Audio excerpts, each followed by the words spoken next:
सुप्रभात दोस्तों। मैं बेंगलोर से डॉक्टर इंदु झुंझुनवाला आप सभी का बहुत बहुत स्वागत और अभिनंदन करती हूँ।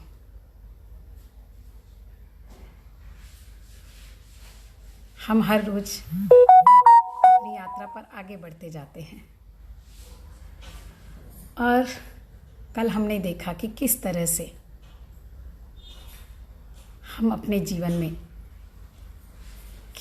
किस तरह से परिष्कार कर सकते हैं। कुछ लोगों ने प्रश्न किया कि हम परिष्कार किस तरह कर सकते हैं। बात हो गई परिष्कार करने की, छानने की, बिनने की। जो हम सुनते हैं, जो हम कहते हैं, जो हम सूंघते हैं, सांस लेते हैं और जो हम देखते हैं, उसको किस भांति परिष्कार किया जाए। बहुत बहुत सुंदर सवाल था कि हम कैसे परिष्कार करें। लेकिन परिष्कार के पहले हमें ये भी जानना होगा कि हमें परिष्कार करना किसका है। ये बड़ी महत्वपूर्ण बात है। तो इस पर कुछ पंक्तियां हैं। फूलों को कैद करने से क्या होगा, फूलों को कैद करने से क्या होगा भला, बिखरी खुशबू को कर सको तो बताना। बादलों से घेर लो सूरज को कितना ही, बादलों से घेर लो सूरज को कितना ही, जो उजाले को तुम रोक सको तो बताना। दर्द दफन हो कितने भी सीने में मगर, दर्द दफन हो कितने भी सीने में मगर, आंखों की नमी रोक सको तो बताना। इश्क छिपा लो 7 पर्दों में भले, होठों की आह दबा सको तो बताना, होठों की आह दबा सको तो बताना। जिंदगी रोज नए रंग दिखाती है हमें, जिंदगी रोज नए रंग दिखाती है हमें, जो बदल सको इन रंगों को तो बताना।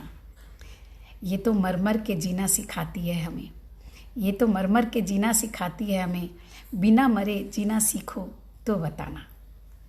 हर राह पर चौराहा, जीवन में बड़ा मुश्किल है। हर राह पर चौराहा, हर ओर छलावा है, चुन सको जो सही राह तो बताना। फिर ना रुकेंगे मंजिल के परवाने ये, जो रोक सको इनको तो बताना, जो रोक सको इनको तो बताना। तन का क्या, तन का क्या, ये तो फानी है जानते हैं सभी, तन का क्या ये तो फानी है जानते हैं सभी, दिल से उसके एहसास मिटा सको तो बताना। न जाने दो मुझे मंदिर मस्जिद काबे में मुझे, न जाने दो मंदिर मस्जिद काबे में मुझे, खुदा से मुझे जुदा कर सको तो बताना, खुदा से मुझे जुदा कर सको तो बताना। फूलों को कैद करने से क्या होगा, खुशबू को कर सको तो बताना। तो ज़्यादातर क्या होता है पता है, हम लोग खुशबू को कैद करने की कोशिश नहीं कर सकते। हम फूलों को कैद कर लेते हैं तो खुशबू तो बिखर जाती है। फूलों को कैद करने से खुशबू कैसे नहीं फैलेगी। आंखों को बंद करने से मन कहाँ शांत होगा। जुबान को बंद करने से आत्मा कहाँ मौन होती है। कानों से भले ही आप कानों में कुछ लगा लो, न सुनो, लेकिन अंतर मन में कितनी बातें चलती रहती है। तो बात है खुशबू को कैद करने की, बात है खुशबू को जानने की। ये जानना पड़ेगा कि फूल कौन है और खुशबू कौन है। ये जितनी इंद्रियां हैं ना, ये फूलों की तरह है। इन्हें कैद करने की कोशिश नहीं करनी है। ये इंद्रियां कहाँ पहुँचती हैं, कहाँ से इन्हें ऊर्जा मिलती है, उस ऊर्जा के परिष्कार की बात है। ये जानना है। और उस ऊर्जा का परिष्कार पहले तो उस ऊर्जा को समझना है कि किस तरह होगा। और ज़्यादातर क्या होता है, जब इन इंद्रियों की हम बात करते हैं तो उसके बाद बात जाती है मन पर, कि हमारे मन पर हमारा कंट्रोल नहीं है, हमारा संयम नहीं है। तो मन को संयमित करना है। वास्तव में देखा जाए ना तो मन भी दोषी नहीं है। हम जिस मन को कंट्रोल करने की सोचते हैं वो तो बनता है और बिगड़ता है। एक क्षण में आपका मन आ गया मिठाई खाने में और दूसरे क्षण में आपका मन का नहीं, मीठा नहीं खाना है, नमकीन खाना है। तो जो ऐसे क्षण में बदलता है मन, उसको क्या संयमित करना है, वो तो खुद ही बदलता रहता है। और अगर देखें तो शास्त्र, जो हम आगे जब बढ़ते हैं इन इंद्रियों से, तो लोग कहते हैं मन को संयमित करो। मन तो क्षण क्षण बदलने वाला है। तो बात क्या वो हमें घुमाता है? नहीं, वो नहीं घुमाता है। मन भी पुद्गल है। जैसे ये शरीर जड़ है ना, वैसे ही मन भी पुद्गल है। वो पुद्गल का अर्थ होता है जो क्षण में खत्म होने वाला, मिटने वाला, जो अस्थाई नहीं है, जो शाश्वत नहीं है, वो पुद्गल है। तो बात मन के कंट्रोल की नहीं है। फिर क्या करना है, बात ये आती है। तो पहले हमें समझना है कि वास्तव में कल्प्रिट कौन है, वास्तव में किसको संयमित करने की बात हो रही है। तो समझना है हमें मनुष्य की मनोवृत्तियों को। हमारा चरित्र जो है किस चीज़ से निर्माण होता है। दो तरह की चीज़ें होती है हमारे चरित्र में, दो तरह की आदतें होती हैं। पहली मौलिक आदत होती है और दूसरी आदत होती है जो अर्जित की जाती है। और उन आदतों से बनती है वृत्तियाँ, चित्त की वृत्तियाँ। मन अलग है और चित्त वृत्ति अलग होती है। वो जो वृत्ति होती है, जो हमारे अंदर जो कर्म के जो धागे बनते हैं, जो जिसको हम मनोवृत्ति कहते हैं, मन की जो वृत्तियाँ होती हैं, मन का दोष नहीं है, उसकी वृत्तियों का दोष है। उसकी सोच जहाँ जाती है, जैसे जाती है, तो कैसे करना है उसको। तो इसके लिए समझेंगे कि दो वृत्तियाँ होती है, दो प्रकार की मनोवृत्तियाँ होती है, ऐसा मनोविज्ञान भी कहता है। मनोविज्ञान के आधार पर इसको समझे तो बड़ा आसान होगा। पहली वृत्ति जो मौलिक होती है, मौलिक वृत्तियाँ कौन सी होती हैं? मौलिक का मतलब हो गया जो हम अर्जित नहीं करते हैं, जो हम बाहर से नहीं लेते हैं। जो जब हम जन्म लेते हैं, एक मनुष्य का जब जन्म होता है तो उसमें जो वृत्ति रहती है, उसमें जो वासना रहती है, उसमें जो क्रिया रहती है, वो वृत्ति जो होती है वो जन्म से होती है। वो होती है भूख की। एक बच्चा पैदा होते ही रोने लगता है तो वो भूख की वृत्ति वो अपने साथ लेकर आता है। दूसरी वृत्ति होती है संघर्ष की। अगर उसे दूध नहीं मिलता है तो वो हाथ पैर पटकता है, तो ये संघर्ष की वृत्ति हो गई। और तीसरी वृत्ति होती है काम वासना की। तो ये जो तीनों वृत्तियां हैं ना, ये तीनों वृत्तियां अर्जित नहीं की जाती, बाहर से नहीं ली जाती। ये मनुष्य जब पैदा होता है तब से उसमें ये वृत्ति रहती है, मतलब ये वृत्तियां साथ में आती है। तो इन वृत्तियों के परिष्कार की बात अलग हो जाती है। अब जो हम अर्जित करते हैं, पहले हमें अर्जित जो मौलिक वृत्तियां उसके लिए तो सोचेंगे। पहले हम अर्जित जिन वृत्तियों को करते हैं, तो अर्जित किन वृत्तियों को करते हैं, वो बड़ा ही सुंदर सा इसमें ये जो अर्जित की जाने वाली वृत्तियां हैं ना, जो बाहर से आती हैं, इनको समझना बड़ा बड़ा आनंददायी है, क्योंकि हम शायद इस दृष्टि से कभी सोचते ही नहीं हैं। तो जो हमारे मन की जो वृत्तियां हैं ना, वो 10 वृत्तियां बताई गई हैं। और वो जो 10 वृत्तियां हैं उनमें जैसे क्रोध, मान, लोभ, मोह, भय, मैथुन, आहार, इस तरह परिग्रह और लोक संज्ञा, ये इस तरह की 10 वृत्तियां हमारे मन की वृत्तियां हैं। जिसमें मैंने आपको बताया कि जो भूख जो है, भूख शरीर की और भूख काम वासना की, और उसके लिए संघर्ष की, ये 3 वृत्तियां हमारी मौलिक वृत्तियां हैं, ऐसा विज्ञान कहता है। उसके अलावा जितनी भी वृत्तियां हैं ना, वो हम बाहर से अर्जित करते हैं।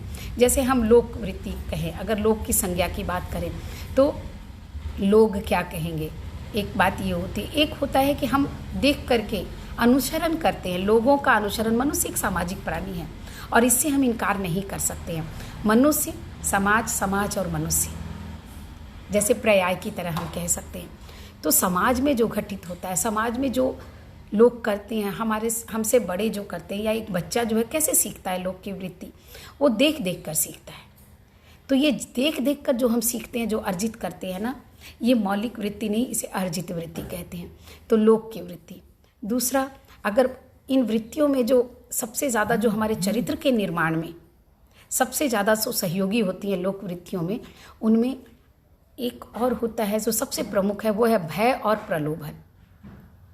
इसको बड़ा सोचने की बात है कि आप ईश्वर की पूजा क्यों करते हैं। बहुत सामान्य बात करूं तो ईश्वर की पूजा या तो हम भय से करते हैं, क्योंकि हम अगर पूजा नहीं करेंगे तो हमारा अनिष्ट हो जाएगा। हमें बचपन से समझाया जाता है, तुम भगवान की पूजा करो, तुम ईश्वर की प्रार्थना करो, नहीं तो ये हो जाएगा, नहीं तो वो हो जाएगा। और हम इस डर से कि हमारा अनिष्ट न हो, हमारे परिवार का अनिष्ट न हो, हम ईश्वर की पूजा करते हैं। तो ये एक भय हुआ। भय के साथ आता है जस्ट इसका अपोजिट प्रलोभन।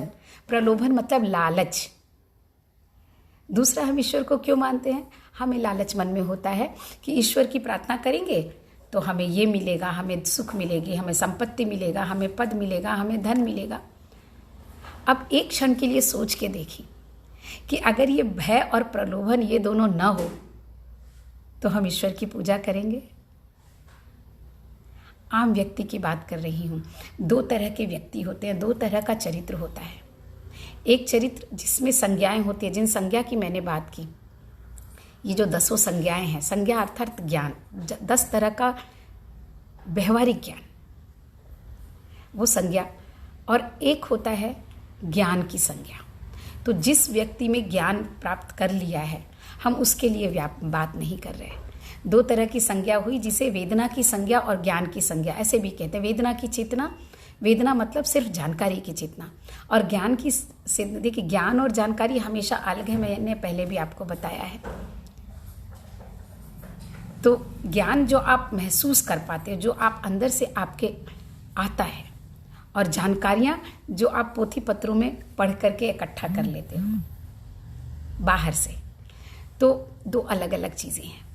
तो जो वेदना की संज्ञा है ना, वो संज्ञा ऐसी है कि तुरंत किसी भी, अभी आपने कोई दृश्य देखा, अभी आपने, कितने लोग तो वेदना की संज्ञा में इतने ज़्यादा घुले हुए होते हैं, उनमें इतनी ज़्यादा ये संज्ञा होती है कि हम पिक्चर देखते हैं और उसमें अगर कोई ऐसा सीन आता है, किसी के साथ कोई रो रहा है, तो हम साथ में रोना शुरू कर देते हैं।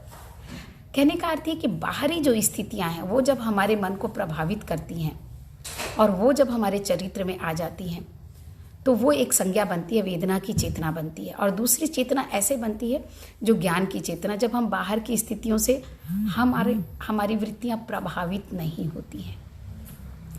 तो पहली बात थी भय और प्रलोभन। आप देखेंगे कि ज़्यादातर जो हम आज बात कर रहे हैं वेदना की संज्ञा में जो व्यक्ति जीते हैं, उनके चरित्र की बात, हमारे और आपके चरित्र की बात, हम आम आदमी की बात, जिन्होंने ज्ञान प्राप्त कर लिया है वो अलग हो गए, वो उससे हट गए।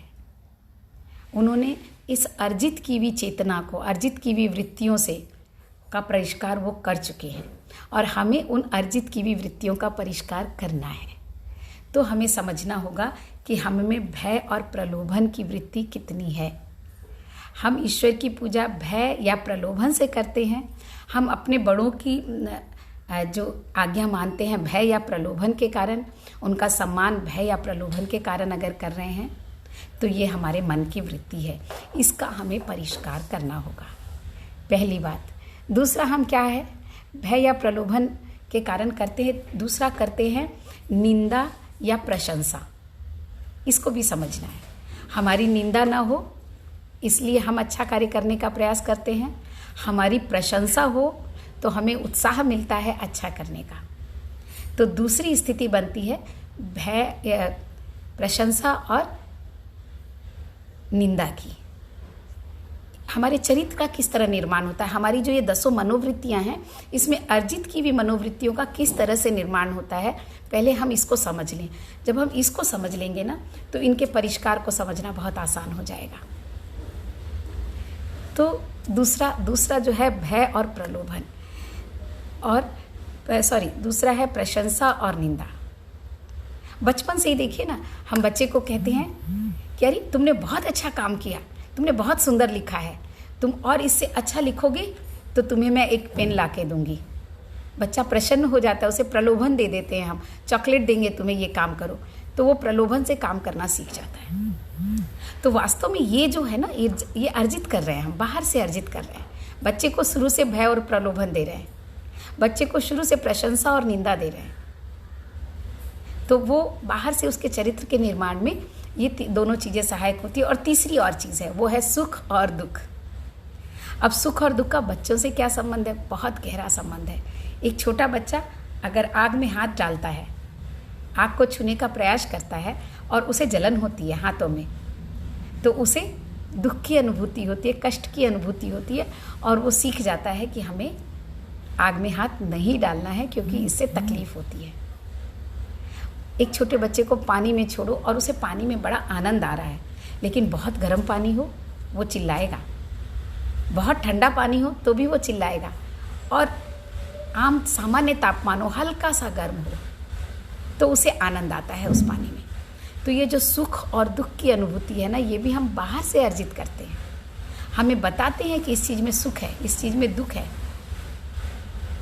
तो ये जो 3 स्थितियाँ बनती हैं, इन 3 स्थितियाँ ये बाहर से हमारे चरित्र में, हमारी आदतों के निर्माण में बड़ी सहायक होती हैं। हमारे वृत्तियों का जो निर्माण होता है बाहर से, इसमें बड़ी सहायक होती है। अब एक चौथी स्थिति भी बनती है, और ये चौथी स्थिति भी आप कह सकते हैं जो थोड़ी सी ज्ञान की चेतना जिसमें उद्बुद्ध हो गई हो, उसकी चौथी स्थिति बनती है कर्तव्य की। हम अपने कर्तव्य का पालन करना चाहते हैं, ये हमारा कर्तव्य है। जब हम गीता में पढ़ते हैं कि श्री कृष्ण कहते हैं कि चूंकि तुम क्षत्रिय हो तो तुम्हारा कर्तव्य है कि तुम युद्ध करो। तो जब वो कर्तव्य की जब भावना आपके अंदर से आती है ना, तो वो कर्तव्य की भावना चौथी स्थिति बनती है जहाँ की हमारे चरित्र का निर्माण होता है। और ये कर्तव्य की भावना भी बाहर से ही आती है, ये हमें समझाई जाती है कि हमारा ये कर्तव्य है। क्योंकि जन्म से कोई क्षत्रिय वैश्य शूद्र बनकर नहीं पैदा होता, ब्राह्मण बनकर नहीं पैदा होता। तो ये कर्तव्य की भावना भी बाहर से अर्जित होती है। और ये कर्तव्य की भावना के बाद जो एक और स्थिति बनती है, बड़ी सुंदर स्थिति बनती है, वो बनती है विवेक का जागरण। ये ज्ञान की वो स्थिति बनती है, ये ज्ञान का दूसरा पायदान बनता है कि हमारे अंदर विवेक पैदा होता है, विवेक का जागरण होता है कि हमें क्या करना चाहिए और क्या नहीं करना चाहिए, जिसके बारे में हमारे शास्त्र नहीं बताते हैं, बाहर से हमें कोई नहीं सिखलाता है। जो ज्ञान हमारे अंदर उद्भुत होता है, जिसे हम अंदर से पाते हैं, या हम इस भाषा में कहें कि इस प्रकृति के अंग होने के नाते जो है प्रकृति में वो है और जो नहीं है वो नहीं है। तो जो है उसका जब हम आभास कर लेते हैं, उसको जब हम पा लेते हैं, उसको जब हम खोज लेते हैं, रिसर्च, मैंने हमेशा कहा है सर्च करने के लिए कुछ नहीं है, सब रिसर्च है। तो वो रिसर्च जब पूरा होता है तो विवेक का जागरण होता है। तो ये अलग अलग स्थितियां बनती हैं हमारी मनोवृत्तियों की। और हमारा चित्त जो है ना, हमारा मन जो है बिल्कुल भी दोषी नहीं है। दोषी है हमारी वो वृत्तियां जो धीरे धीरे हमारी आदत बन जाती हैं, और आदत के बाद क्या बन जाती हैं उसके बारे में अब हम कल बात करेंगे। इसको हम थोड़ा आगे लेकर जाते हैं। और कामायनी लोगों को बहुत अच्छी लगी थी, और कामायनी में मैंने सिर्फ 2 सर्गों की बात की थी, अंतिम 2 सर्गों की। तो लोग चाहते हैं कि ये कामायनी की यात्रा फिर से की जाए। तो ये जो मनोवृत्ति है, मनोवृत्तियों के बारे में जो मैं चर्चा कर रही हूँ कि किस तरह से आप इसको परिष्कार करेंगे। तो अगले सप्ताह 2-3 जितना भी समय हो उसमें इसको खत्म करके हम कामायनी को पहले अध्याय से शुरू करेंगे। बहुत सारे लोगों की एक कामना है कि उसको शुरू किया जाए पहले अध्याय से, फिर से वो जानना चाहते हैं। तो मैंने तो सिर्फ 8वां और 9वां सर्ग बताया था, और वो भी बहुत थोड़ा सा। तो अगर आप सब भी चाहते हैं, जितने लोगों ने मुझे कहा है और जितने लोग अभी भी सुन रहे हैं, अगर आप सब चाहते हैं तो 3-4 दिनों में ज़रूर आप भी मुझे बताएं कि अगर आप चाहते हैं तो कामायनी को हम फिर से पहले सर्ग से शुरू करेंगे, और कामायनी की एक खूबसूरत सी यात्रा करते हुए हम साहित्य की यात्रा फिर से शुरू करेंगे। इस मनोवृत्तियों को, इस परिष्कार को, इस साधना को एक सीमा तक ले जाकर इस यात्रा को, उसके बाद ये यात्रा सबकी अपनी अपनी होती है, आपको खुद वो यात्रा करनी है। हाँ, उस बीच अगर कुछ जानना हो, कुछ समझना हो तो आप ज़रूर मुझसे पूछ सकते हैं। तो आज बस इतना ही। आज फिर से हम एक बार ध्यान की ओर जाएं, और मैं आपको ये भी बताऊंगी कि ये ध्यान क्यों करना है। आपको लगता होगा कि ध्यान तो इतनी बड़ी बात है, इतनी मुश्किल से होता है, और मैं तो बहुत आम सी बात कर रही हूँ कि श्वासों पर केंद्रित करो, इससे क्या होगा। तो हम ज़रूर अंत में इसकी बात भी करेंगे। तो अब ध्यान शुरू करते हैं। आप सभी का बहुत बहुत धन्यवाद हमारा साथ देने के लिए, हमारे साथ चलने के लिए इस यात्रा पर। तो ध्यान के लिए तैयार हो जाए, और ज़रूर हम कामायनी की यात्रा अगले सप्ताह से शुरू करेंगे। इस मनोवृत्तियों के सुधार को लेकर, साधना की यात्रा को एक आयाम दे करके एक स्थान दे करके उसको शुरू करेंगे, और उसके साथ साथ हम, आप चाहेंगे तो इस ध्यान की यात्रा को जारी ज़रूर रखेंगे 5 मिनट के लिए। तो शुरू करते हैं। आप सभी अपनी आँखों को बंद कर लें।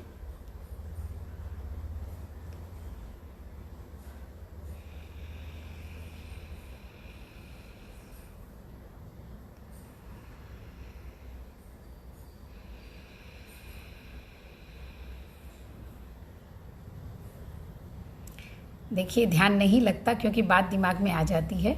एक बात और ध्यान आ गई कि आज मैं अभ्युदय के लिए आप सबों से एक बात करने वाली हूँ, एक अनाउंसमेंट करने वाली हूँ।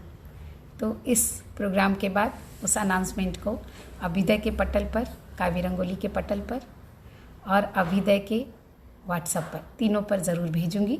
आप लोग ज़रूर उसे सुन लीजिएगा।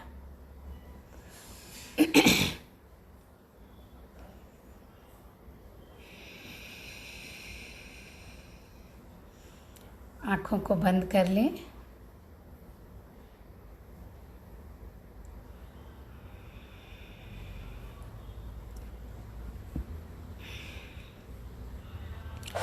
एक लंबी और गहरी सांस लें।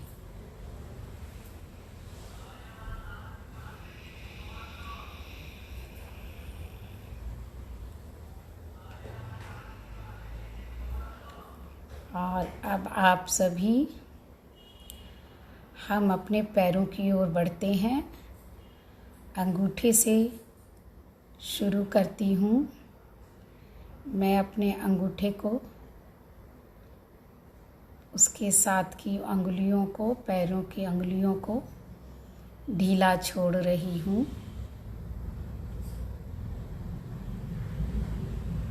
धीरे धीरे ऊपर की ओर बढ़ रही हूँ।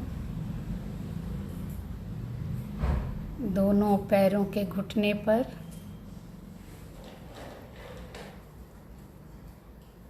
पैरों से ऊपर जंघाओं तक, जहाँ से पैर कमर के साथ जुड़ते हैं, दोनों पैरों को देखती हूँ। दोनों पैर तनाव मुक्त हो चुके हैं, उनमें कोई कसाव नहीं है, एकदम ढीले हो चुके हैं। धीरे धीरे पीठ की ओर, रीढ़ की हड्डी और उससे लगे सारे स्नायु तंत्र की ओर ध्यान केंद्रित करती हूँ। उन्हें ढीला छोड़ने का प्रयत्न करती हूँ। बिल्कुल कसाव नहीं है। रीढ़ की हड्डी पूरी तरह से तनाव मुक्त है। सारे स्नायु तंत्र तनाव मुक्त हो चुके हैं। अब मैं अपने कमर से आगे की ओर पेट के अंदर जितनी भी अतड़ियाँ हैं, जितने भी स्नायु तंत्र हैं, सारे ढीले हो रहे हैं, तनाव मुक्त हो रहे हैं। नाभि से होते हुए धीरे धीरे हम ऊपर की ओर बढ़ते हैं। छाती के पास पेनक्रियाज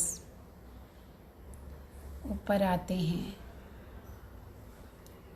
हृदय, लीवर, छाती के अंदर सारी क्रियाओं पर एक नज़र।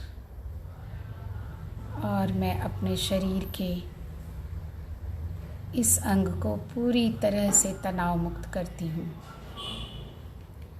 धीरे धीरे कंधे तक आती हूँ।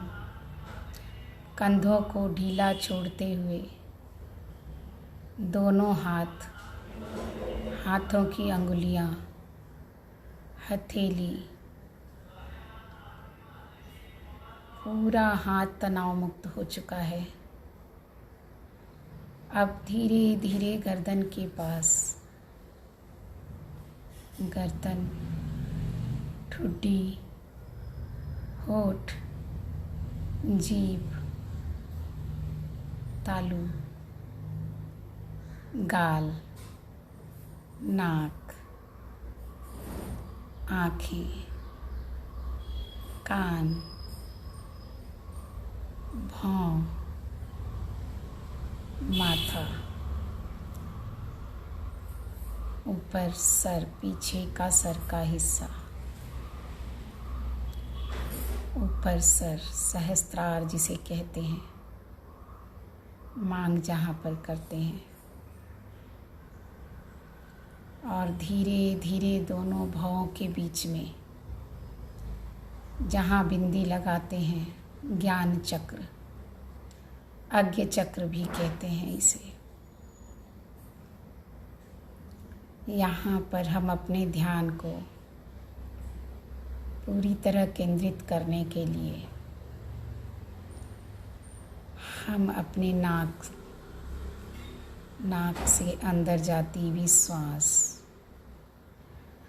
अब पूरा शरीर ढीला हो चुका है और हमारा पूरा ध्यान अपनी श्वासों पर है।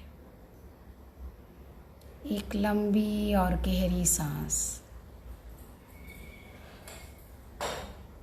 धीरे धीरे मैं सांस को छोड़ रही हूँ।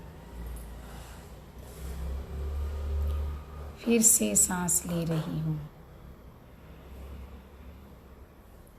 फिर से सांस छोड़ रही हूँ, फिर से सांस ले रही हूँ, फिर से सांस छोड़ रही हूँ।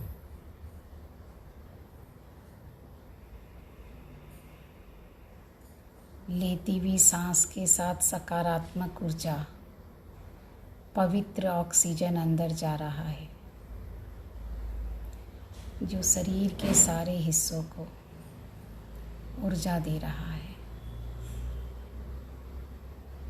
छोड़ती हुई सांस सारे विकारों को बाहर निकाल रही है, कार्बन डाइऑक्साइड के साथ साथ मन के विकारों को भी। सकारात्मक ऊर्जा को हम अंदर ले रहे हैं, नकारात्मक ऊर्जा बाहर छोड़ रहे हैं।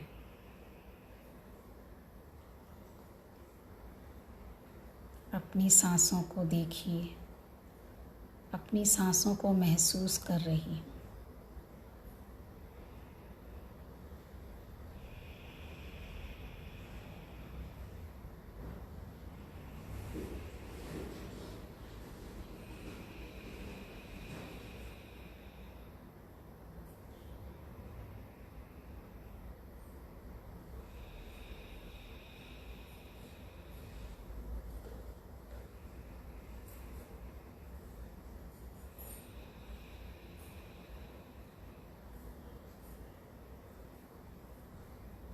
धीरे धीरे सांस शांत होती जा रही है, विलीन होती जा रही है मेरे तन और मेरे मन के साथ घुलती जा रही है। लंबी सांस बहुत छोटी होती जा रही है और मुझे पता भी नहीं चल रहा कि मैं सांस ले रही हूँ या छोड़ रही हूँ।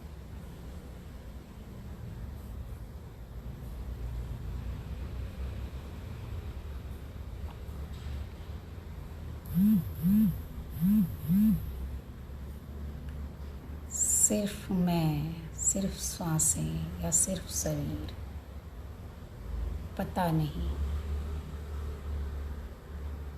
तीनों एक हो गए हैं।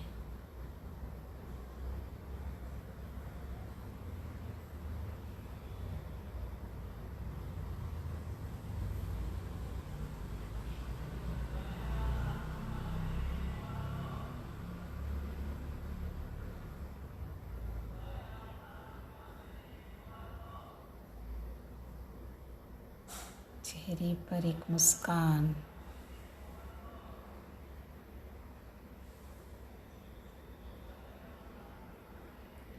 सांसों के विलय होने में स्वयं को ढूंढती मैं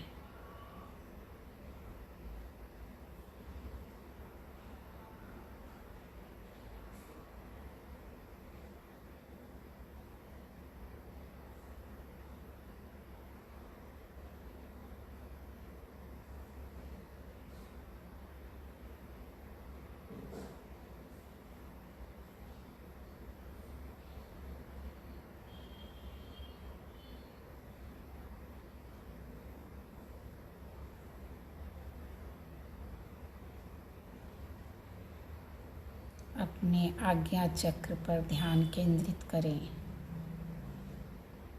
सांसें वहीं से होकर गुजरती हैं।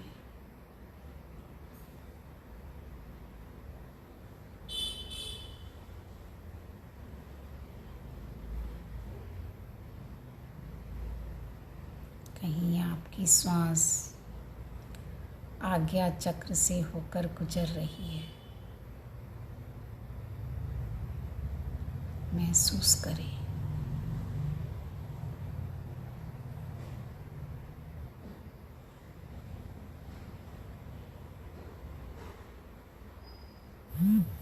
श्वास,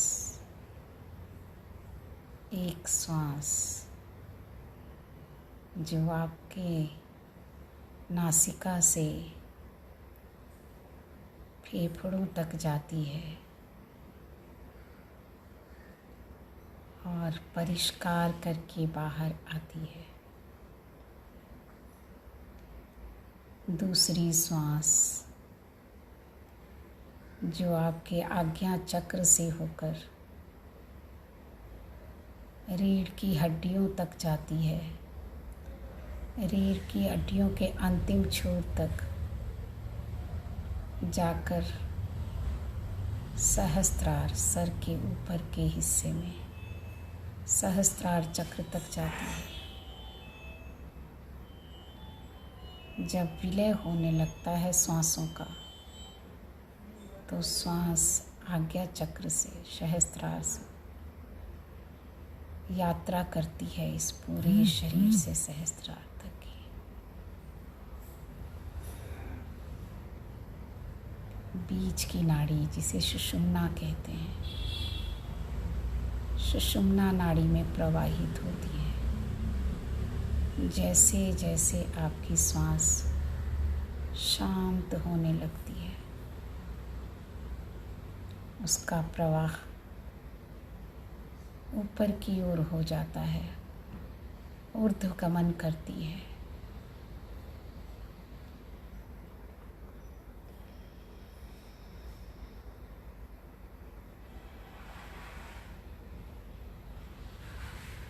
जो भी इस स्थिति में रहना चाहें और ध्यान करना चाहें कर सकते हैं। जो वापस आना चाहें धीरे धीरे वापस अपनी सांसों को महसूस करते हुए एक लंबी और गहरी सांस लें और धीरे धीरे उस श्वास को छोड़ते हुए अपने शरीर की ओर सजग हो जाएं। अपने सिर से लेकर पैरों तक इस सजगता का एहसास करें। धीरे धीरे अपने हाथों की हथेलियों को मलकर अपनी आँखों पर रखें, कटोरी की भांति, और उसी हाथों को फिर से रब करते हुए सर से लेकर कंधे से, हाथ से, पूरे शरीर से होते हुए अपने पूरे शरीर में एक चेतना के प्रवाह को महसूस करते हुए बहुत धीरे धीरे आँखों को खोल सकते हैं इस मंत्र को उच्चारित करते हुए। असतो मा सद्गमय तमसो मा ज्योतिर्गमय मृत्योर्मा अमृतं गमय। ओम शांति शांति शांति। धीरे धीरे अपनी आँखों को खोल लें। धन्यवाद।